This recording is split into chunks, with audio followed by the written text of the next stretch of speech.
여러분 안녕하십니까? 네. 오늘 이 시간 사경의 두 번째 시간입니다. 이 시간 하나님의 은혜와 사랑이 더 깊어지는 그런 시간 되시기를 간절히 기도합니다. 오늘은 대쟁투와 구속의 경륜이라는 제목입니다. 혹시 책을 가져오셨으면 책을 함께 펴셔도 되겠습니다. 이걸 어떻게 좀 쉽고 은혜롭게 할까 좀 고민이 있었습니다. 혹시 이 일화를 아마 아시는 분들이 꽤 많으실 거예요. 이분이 누구신지 아신가요? 네, 국가대표 축구선수였던 이승우 선수입니다. 지금 24쯤 됐는데요. 여러분 그 빨간 머리를 한 이 청년 어떻게 보이십니까? 좀 불량스럽게 보이십니까? 네, 또 혹은 또 아주 개구장이 혹은 모범생처럼 보이시진 않으시죠?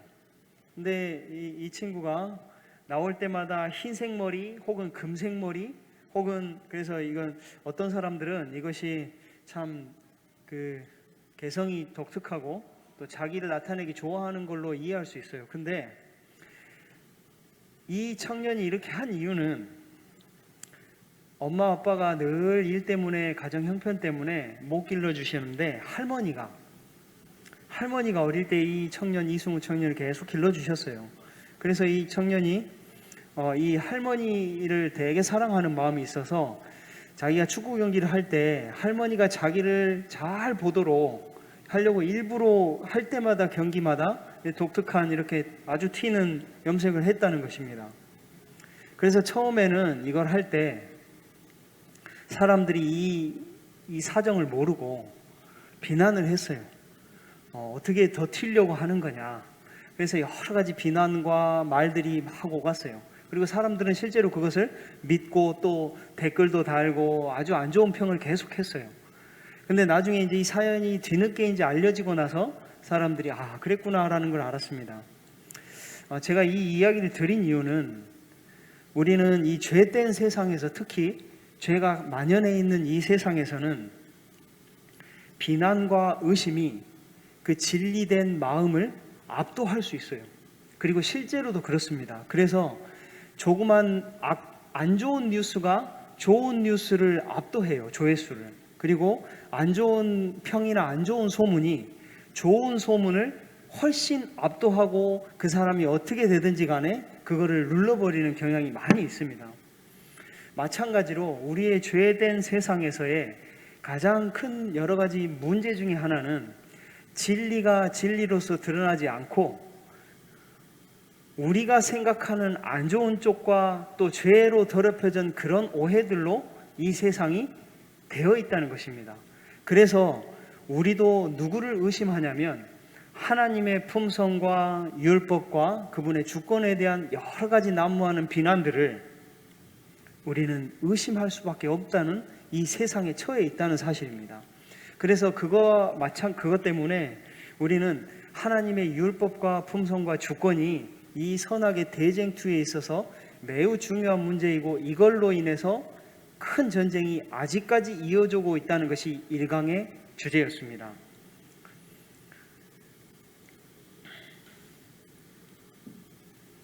그래서 품성과 율법과 주권에 대한 싸움이 여전히 아주 왕성하게 되고 있고 우리는 그러한 상황에서 그럴 수밖에 없는, 그렇지만 하나님께서는 그 진리를 알기를 원하시죠.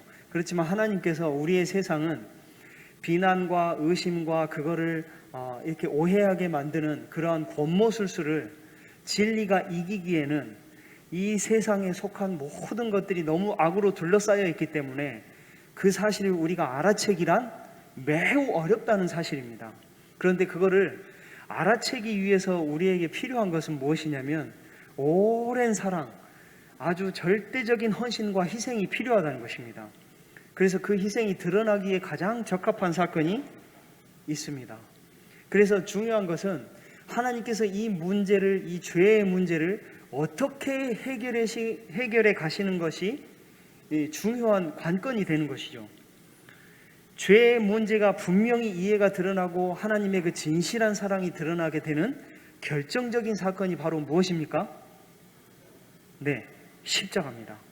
그래서 재림교회 신학의 이 독특한 특징은 무엇이냐면 구속의 경륜을 온 우주를 배경으로 벌어지고 있는 선악의 대쟁투와 연관해서 이해하는 것이다. 즉 율법과 품성과 주권의 그 싸움을, 십자가의 사건을 단순히 개인의 구원으로만 생각하는 것이 아니라 하나님의 이 진리, 드러나지 않는 진실한 사랑을 밝혀내는 아주 중요한 사건이라는 것입니다.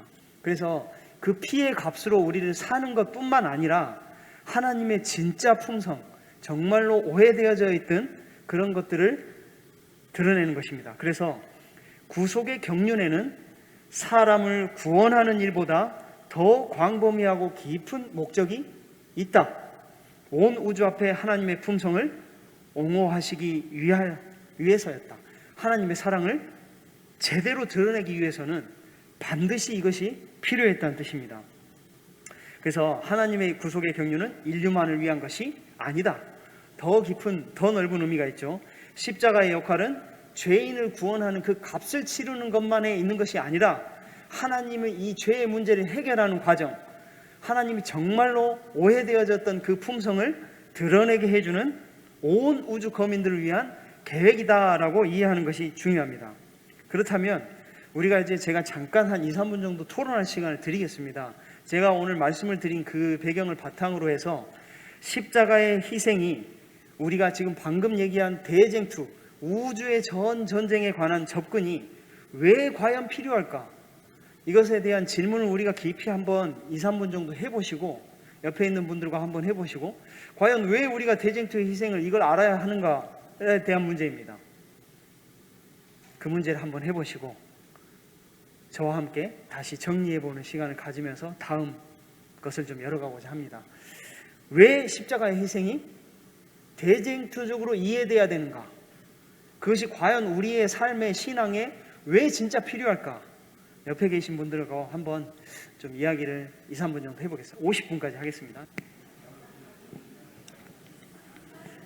네, 되게 좀 부족한 시간인데 한번 이걸 깊이 이해하는 것은 우리가 왜 이 오늘 주제를 가지고 또 같이 생각하고 고민하는지에 대한 중요한 질문에 접근이 되기 때문에 제가 함께 열어봤습니다. 어릴 때 혹은 저도 그런 적이 있어요. 어떤 죄를 이렇게 남몰래 지은 적이 있어요. 시골에서 슈퍼가 하나 있었는데 학교 앞에 친구들 초등학교 6학년 때 사장님 아저씨를 따돌리고 과자를 훔치는 계획을 세웠습니다. 그래가지고 친구 둘이 사장님을 둘러싸고 이것저것 질문도 하고 저는 망을 봤어요. 그리고 한 친구는 그걸 훔쳤습니다. 근데 그것이 걸렸어요. 걸려가지고 이렇게 손을 들고 한참을 서 있다가 이제 경찰서까지는 안 가고 그냥 혼나고 집으로 왔어요.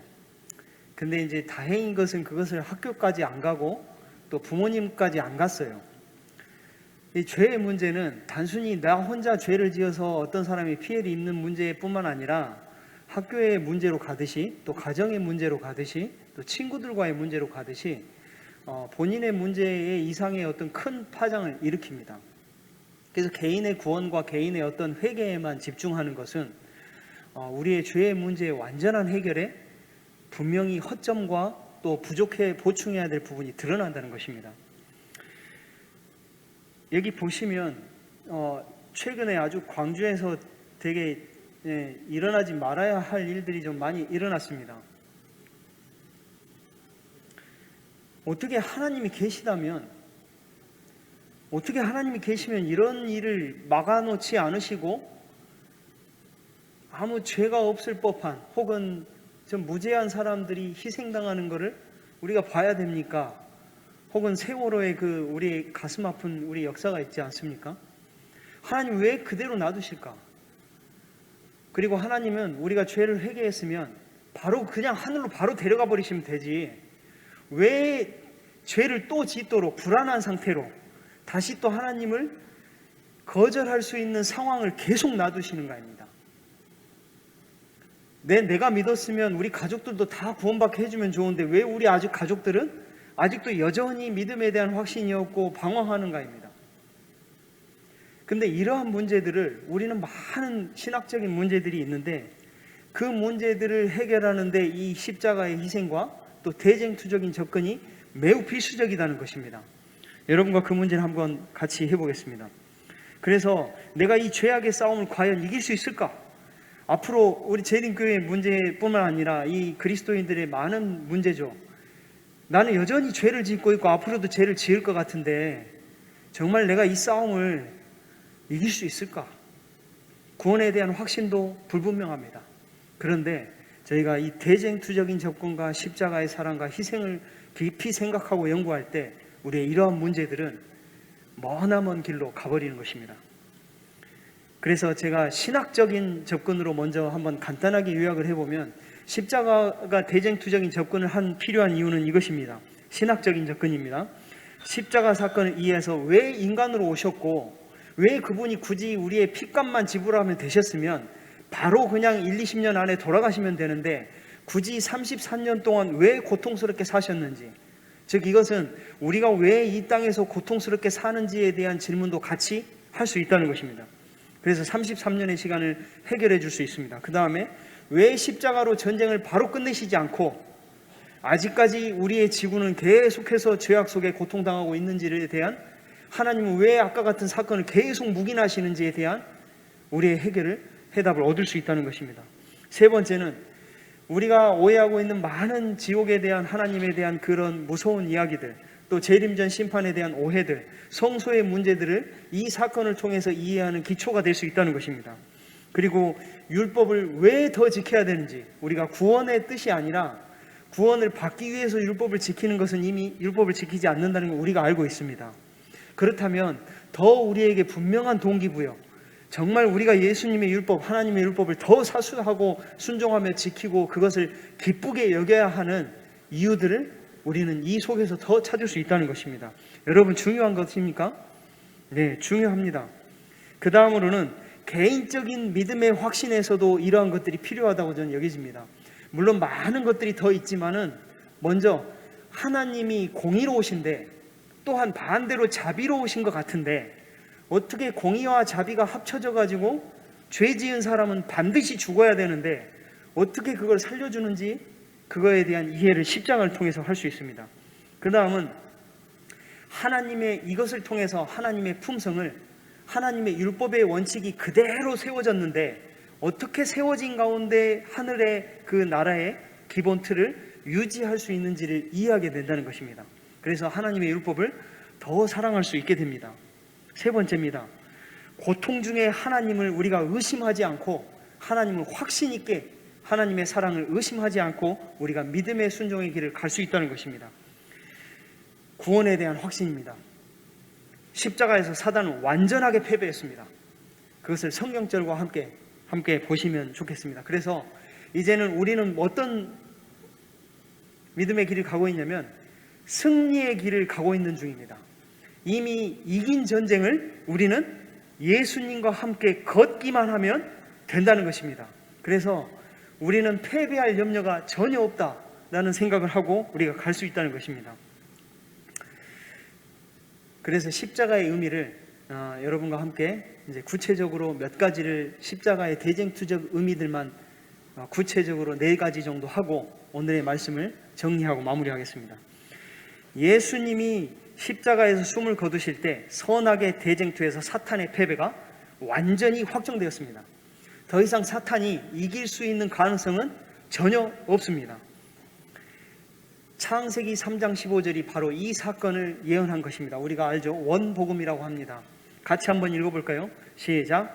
내가 너로 여자와 원수가 되게 하고 내 후손도 여자의 후손과 원수되게 하리니 여자의 후손은 내 머리를 상하게 할 것이요 너는 그의 발꿈치를 상하게 할 것이니라.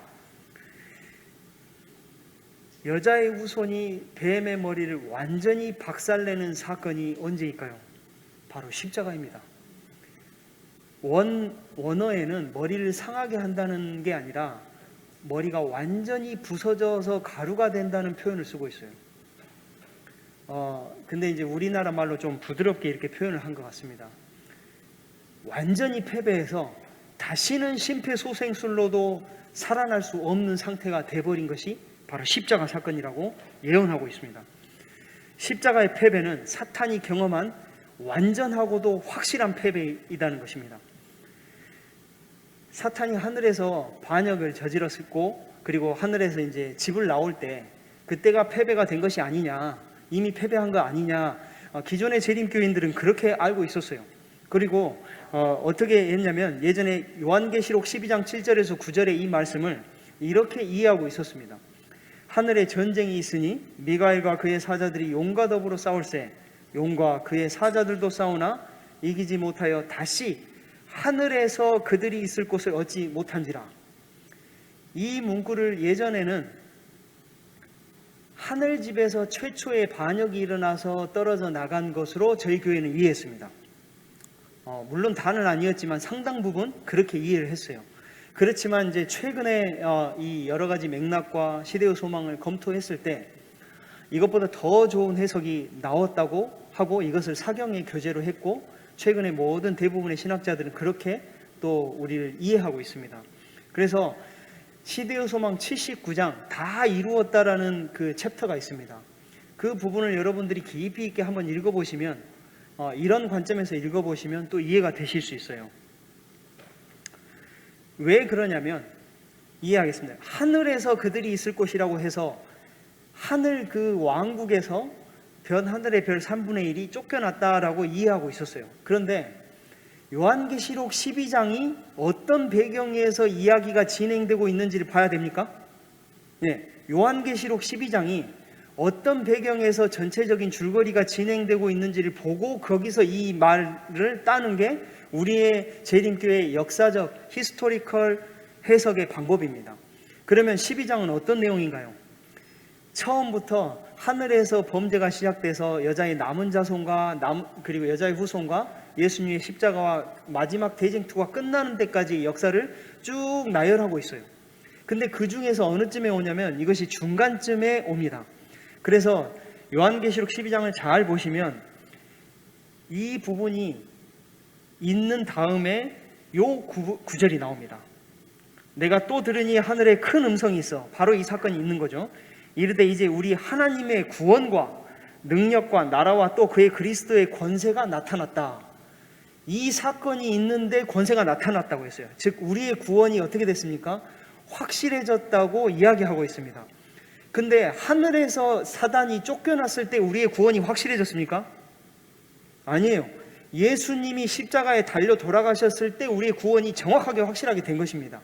즉 그것은 무엇이냐면 이 사건이 일어나자마자 내가 또 들으니라는 말이 이어진다는 것은 이것이 십자가의 사건과 매우 깊은 연관이 있다는 것을 암시하고 있어요. 그 다음에 또 밑에 보시면 하나님 앞에서 밤낮 참소하던 자가 쫓겨났고 우리 형제들이 어린 양의 피와 자기들이 증언하는 말씀으로써 그를 이겼으니라는 말을 계속 이어가고 있어요. 즉 이 말은 지금의 방금 그 쫓겨난 사건이 하늘에 있을 곳이 우리의 지구에서의 있었던 일을 암시하고 있다는 것입니다. 그래서 부조화 선지자 70페이지 보시면 그리스도께서 십자가 위에서 숨을 거두시며 고통 중에 다 이루었다고 부르짖으실 때 승리의 함성이 온 하늘과 모든 세계에 울려 퍼졌다. 그렇게 오랫동안 이 세상에서 진행되어 오던 대쟁투의 승부가 그때 판가름 났다.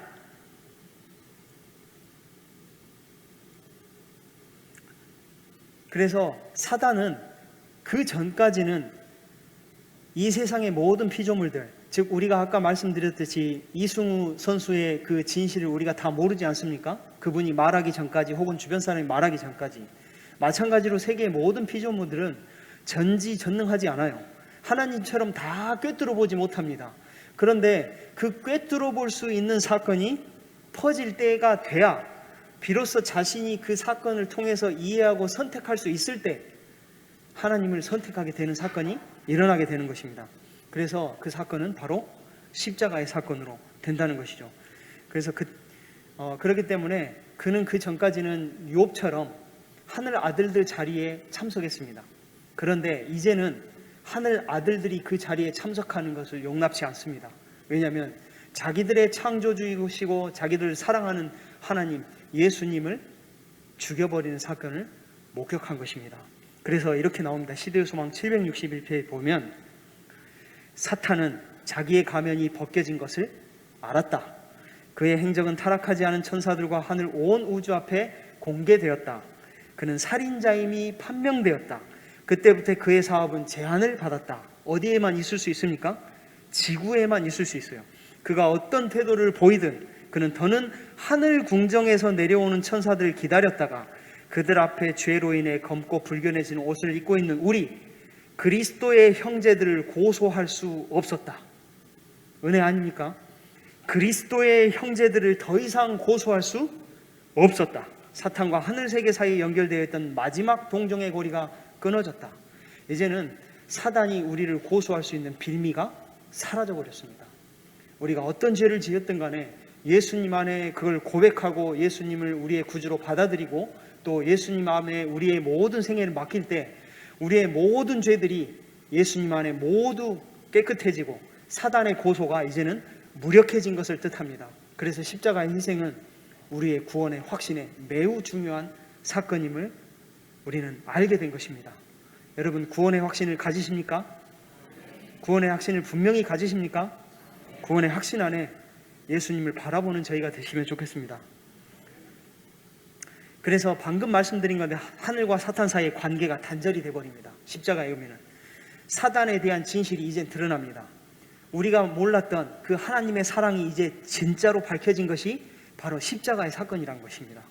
근데 우리는 그 사건을 목격하고 우리는 그 옆에 있었던 사람들이 바로 이 지구의 거민들입니다. 그런데 우리가 아직도 예수님을 못 깨닫는다면 얼마나 안타까운 일이 아니겠습니까? 여러분 예수님의 십자가를 매일 생각하시면서 우리의 상황과 우리의 처절한 이 문제들을 깊이 생각하시면서 그렇게 사시면 좋겠습니다. 그래서 여기 보시면 욥기 1장 6절에 하루는 하나님의 아들들이 와서 여호와 앞에 섰고 누구도 섰습니까? 사단도 그들 앞에 섰다. 사단은 십자가 이전에는 뭐 했습니까? 하늘과 교통할 수 있었습니다. 왜냐하면 모든 사람들은 모든 피조물들은 사단의 그 숨겨진 진리들 특히 이 악에 빠진 세상에서는 거짓말하는 사람을 이길 수 없어요. 여러분 요즘에 얼마나 심합니까? 정치계나 모든 사람들 악에 빠진 이런 사람들이 피해갈 수 있는 모든 방법을 대비하고 우리가 남은 모르게 이렇게 권모술수를 씁니다. 그런데 진리인 사람들 그거에 희생당한 사람들은 그걸 이길 방법이 없어요. 근데 그것을 하실 수 있는데도 불구하고 그걸 다 드러내서 보여주실 수 있음에도 불구하고 우리가 이해할 때까지 기다려 주신다는 것입니다. 그리고 이해할 수 있게 예수님 입법자이시고 창조주이신 그분 자체가 오셔서 직접 희생하셔서 목숨을 잃으셨다는 것입니다. 보통 우리가 생각할 수 있는 범위를 뛰어넘습니다. 밝힐 수 있음에도 밝히지 않는 우리가 이해할 수 있을 때까지 기다리는 그리고 이해할 수 있을 만한 사건을 계속해서 보여주시는 우리는 그럴 때 하나님의 사랑을 더 깊이 이해할 수 있다는 것입니다. 그래서 이것은 우주적 대쟁투로 생각할 때 십자가의 사건은 매우 깊은 사랑임을 우리가 더 확인할 수 있다는 사실입니다. 그래서 마침내 하나님의 율법과 품성이 옹호된다는 것입니다. 사탄의 주장이 완전히 반박되는 것입니다. 사탄은 이렇게 이야기합니다. 하나님의 율법은 순종할 수 없다. 공의와 자비가 조화되지 않는다. 죄인은 어떻게 해야 됩니까? 반드시 죽어야 되는 것입니다. 왜냐하면 죄의 삭은 사망입니다. 하나님과 생명의 코드가 끊어지면 생명의 전원이 뽑아지면 우리가 뭘 하든 간에 전기가 통하지 않는 그 순간 우리는 생명이 끊어지는 것이기 때문입니다. 하나님은 죄가 없으신 완전 무결한 순수하고 거룩하신 분이기 때문에 죄와 절대로 동참하실 수 없는 것입니다. 그래서 이렇게 말합니다. 율법은 순종할 수 없고 공의와 자비가 조화되지 않으므로 율법을 파기하지 않고는 죄인이 용서받을 수 없다고 선언했다. 제 어릴 때 침례를 받고 나서 두려움이 있었어요. 이제 죄 지으면 안 되는데 예. 하나님이 왜 율법을 주셔가지고 중학교 1학년 때였습니다. 왜 율법을 주셔가지고 나 죄 짓게 하냐고. 예. 하나님 율법 안 주셨으면 나 죄 안 지을 텐데. 이 상당한 저의 고민이었어요. 근데 이게 이제 더 발전돼서 지금도 고민하고 있는 문제 중에 하나죠. 그렇지만 이제는 십자가 안에서는 고민할 필요가 없는 것입니다. 사탄이 주장하는 이 제기를 한번 보겠습니다. 공의와 자비가 공존할 수 없다. 왜냐하면 공의와 자비 중에 하나만 선택할 수 있다. 왜냐하면 공정하려면 죄인은 죽어야 되기 때문이죠. 그렇다고 자비를 하면 어떻게 됩니까? 율법을 파기해야지 사랑으로 구원해 줄 수 있다는 논리입니다. 죄인이 죽든지 율법이 없어지든지 그렇게 해야 된다는 것이에요. 만약에 그렇다면 하나님의 나라는 오류가 있는 나라입니다. 그러니까 그 주권을 의심해야 되는 나라예요. 그러니까 하나님은 사랑의 하나님도 아니고 주권도 인정받으시면 안 되고 우리를 강제적으로 행복을 앗아가시면 안 된다라는 것이 둘 다 하실 수 없기 때문에 하나님은 오류시다. 사랑의 하나님도 되실 수 없다. 그래서 율법을 계속해서 우리가 율법을 지켜야 하는 이유는 이것입니다. 우리가 율법을 지키는 이유는 우리가 율법을 지킴으로 더 행복해지고 더 하나님과 가까워지고 또 하나님을 더 옹호할 수 있기 때문에 마지막 전투에서 가장 중요한 쟁점 중에 하나가 율법이기 때문에 우리가 마지막 수호자로서 율법을 지켜야 하는 것이죠. 하나님의 사랑은 그분의 자비에 못지않게 그분의 공의에도 표현되어 있다. 공의는 그분의 보좌의 초석이며 그분의 사랑의 열매이다. 예수님을 통하여 하나님의 자비가 사람들에게 나타났지만 33년 동안 왜 고통받으면서 사셨겠어요? 그 자비가 공의를 제거하는 것은 아니다. 율법은 하나님의 성품의 특성을 나타내고 있으므로 타락한 인류에게 알맞게 1.1핵이라도 변경할 수 없는 것이다. 하나님께서는 그분의 율법을 변경하지 않으셨으나 인류의 구속을 위하여 예수님께서 십자가에 대신 돌아가셨다. 예수님께서 돌아가심으로 인해서 그 핏값을 온전히 치르셨기 때문에 공의와 자비가 연합돼서 우리가 살 수 있는 것입니다. 그래서 이제 우리의 고통의 문제, 십자가 이후에 왜 그때라도 모든 것이 우주의 사람들이 다 판명났으면 이제는 좀 끝내도 되지 않나? 우리가 이제 예수님 믿고 회개하고 교회 안에서 이렇게 예수님 안에서 사랑 안에 거하면 이제 좀 끝내주시면 안 되나?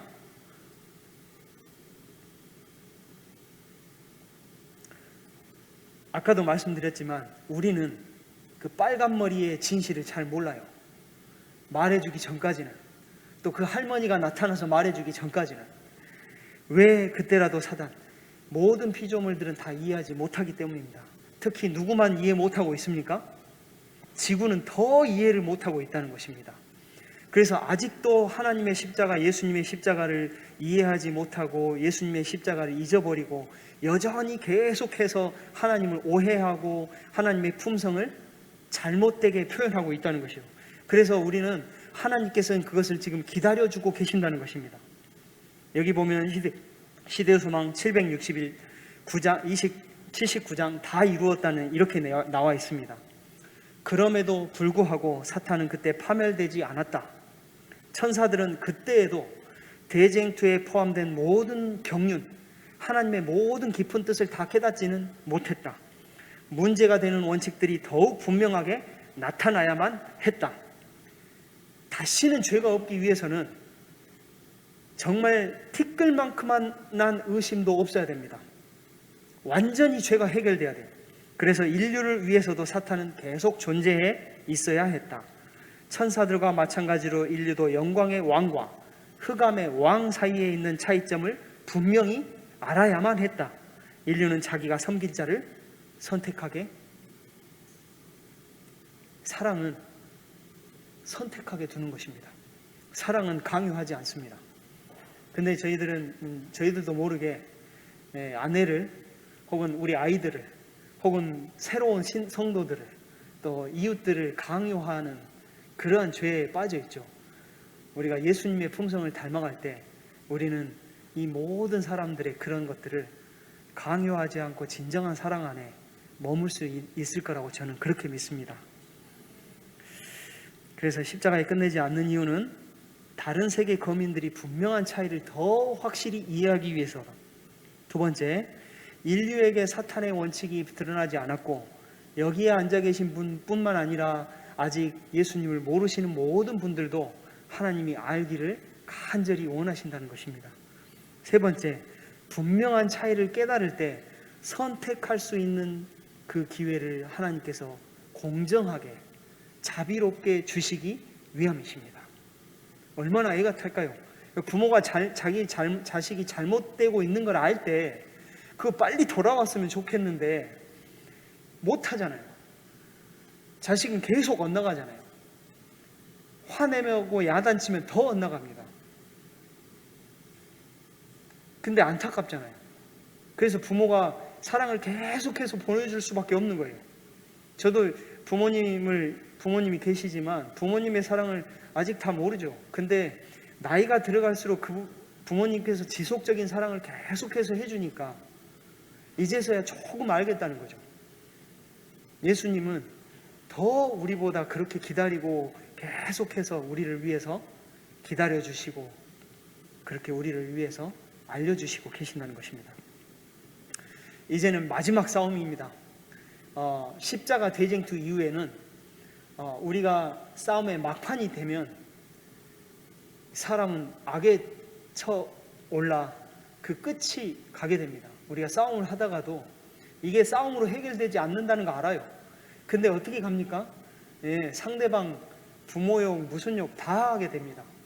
예, 알면서도 마찬가지로 사단도 이제 마지막 때인 줄 알기 때문에 그 방법이 달라진다고 말하고 있습니다. 그래서 12장에 보면 미가엘과 용 사이의 싸움이 나오고 예수님과 용 사이의 싸움이죠. 그 다음에 예수님이 이긴 후로는 여자에 대한 교회, 예수님이 주신 교회에 대한 여자에 대한 용의 핍박이 두 번째 싸움으로 진행이 됩니다.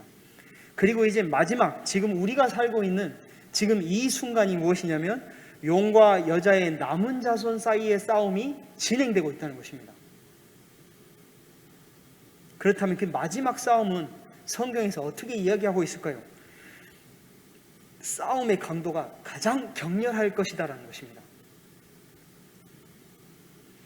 마귀가 자기의 때가 얼마 못된 줄을 알므로 크게 분내어 너희에게 내려갔습니다.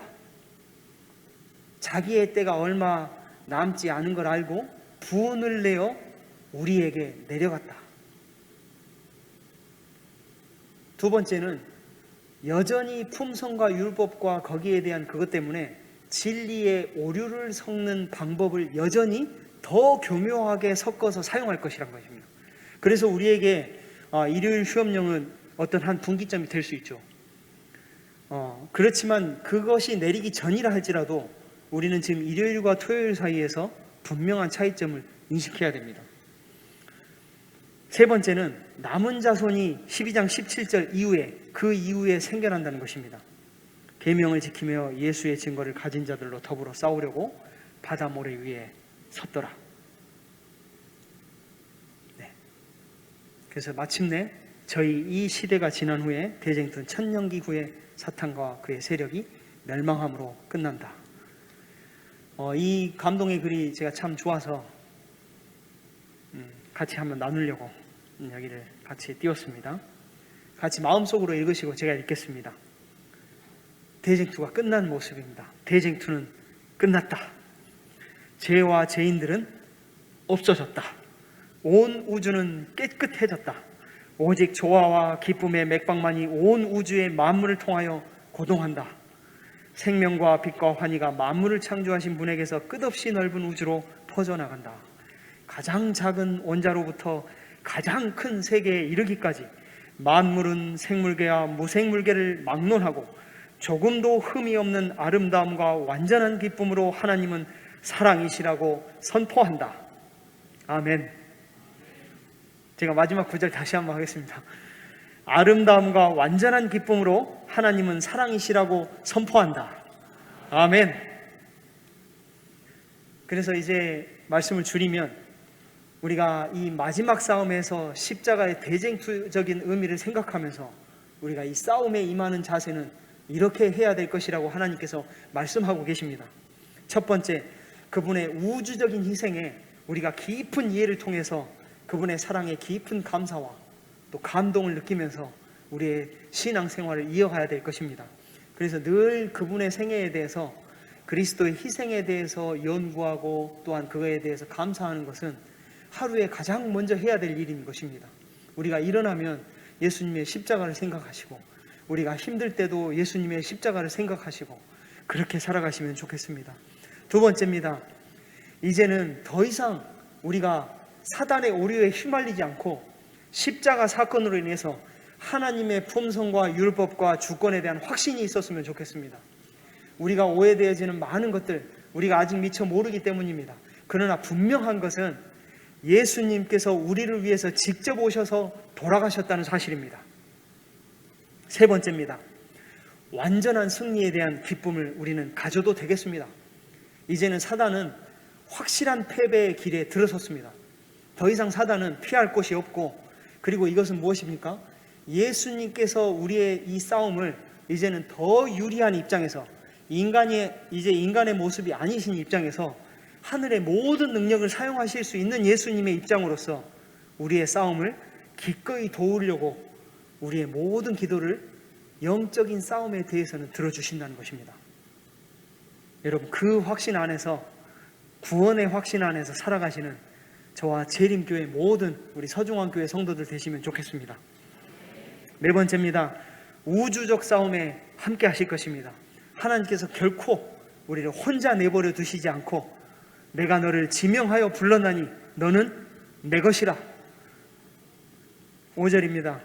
매일의 어려움을, 고통과 불안들을 이런 상황 속에 대쟁투적인 이해로 하실 때, 내가 지금 예수님과 함께 싸우고 있구나, 사단이 더 이상 피할 곳이 없기 때문에 온 힘을 다해서 나를 지금 공격하고 있구나, 그렇게 이해하시면서 우리의 대장 되시는, 우리의 구원자 되시는 예수님을 믿고 함께 따라가시는 저와 여러분이 되시면 좋겠습니다.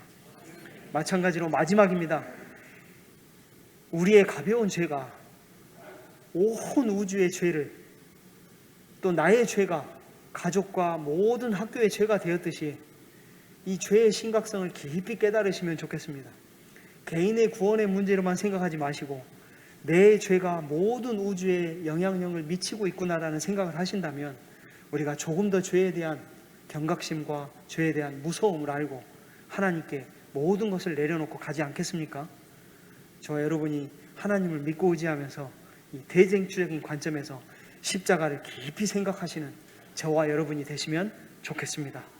제가 기도하고 마치겠습니다. 고마우시고 또 감사하신 우리의 구원자 되시는 아버지 하나님, 우주의 모든 그런 피조물들을 모두 다 이해시키시려고, 또 지구에 남아있는 우리들까지도 모두 다 이해시키시려고 직접 내려오셔서 33년 동안 고통받으시고 또 십자가에 달려 돌아가 주심에 감사합니다. 우리가 그 깊은 구속의 계획을 이해하고 이제는 하나님의 품성과 율법을 더 이상 의심하지 않고 모든 고통 중에라도 오직 하나님만 따라가기를 간절히 원합니다. 우리를 죄에서부터 보호하여 주시고 죄의 유혹으로부터 이겨낼 수 있는 힘과 지혜와 용기를 주심에 감사드립니다. 또한 앞으로 그렇게 우리를 보호하여 주시고 우리를 꼭 붙잡아 주셔서 우리의 가족과 이웃과 모든 사람들이 하나님의 사랑을 알 수 있게 저희를 사용하여 주시옵소서. 이제는 우리 모든 사랑이신 예수님을 우리가 내려놓고, 예수님, 우리의 삶을 내려놓고 예수님 의지하는 우리의 삶 되기를 원하오니 우리를 부디 인도하여 주시옵소서. 이 모든 기도를 우리를 위하여 아직까지 기도하시고 우리를 위해 돌아가신 예수 그리스도 이름으로 간절히 기도합니다.